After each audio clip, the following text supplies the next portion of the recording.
Hello! Meron na naman kasing tira dito na biscuit, no? Hindi na naman nauubos or kahit anong mga pagkain ng bata na madalas gusto nila binabalik-balikan. Eh, syempre pag ito na-open na, di ba? Gagawin mo, no? So, discover ko itong ating portable sealing machine. Ano na siya, may kasama din siyang USB para sa charging. Yan. Try natin ha kung talagang ano nga. May instruction din naman siya how to use this. And kailangan lang daw natin i-button power on this. Yan, tapos magbo-blue, ano na siya? Blue. Yan. Pa-power na siya. Tapos may rubber ano din siya dito sa likod, oh. Magnetic to eh. It's a magnetic. So, pwede siyang i-ano sa rep. No, ayan, no. So, pwede nyong ilagay lang sa rep, sa ano, para madali nyong makita. For sealing this. No? Ayan. Tapos, try natin kung ito nga ay may button siya dito, ha. May button siya here. Tinan mo, umano na, oh. Hindi ko pa ano yung button. Meron din siyang instruction.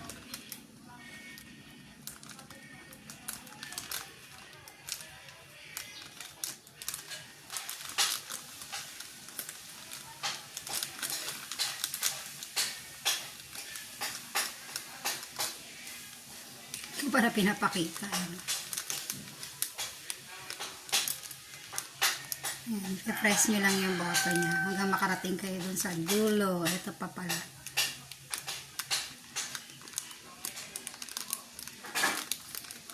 Ayan siya.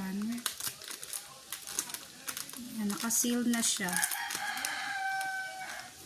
Kasi sayang yung mga biscuits. Hindi naman nauubos. Lagi na lang. Yan. So, yun na. Ano ko na siyang, wala na siyang hangin sa loob. Kasi madalas, no, ganun ang mga bata. Gusto nila, balik-balikan pa nila yan.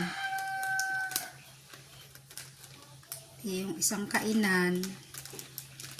Or pwede rin sa mga malalaking chips, no? Na malalaking chips na hindi natin nauubos.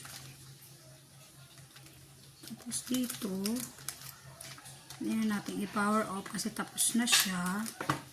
Yan na siya, oh. Pwede mo siya, meron din siya doong ano ha, panggupit para ano. Ayan, nakaseal na siya talaga. Ayan, nakaseal na.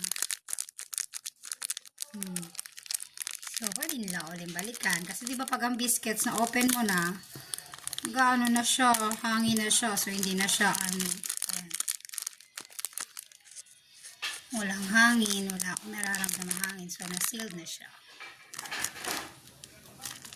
Gusto nyo rin po nitong ating portable sealing machine. Check nyo lang po ang ating ang ating baskets and ang link.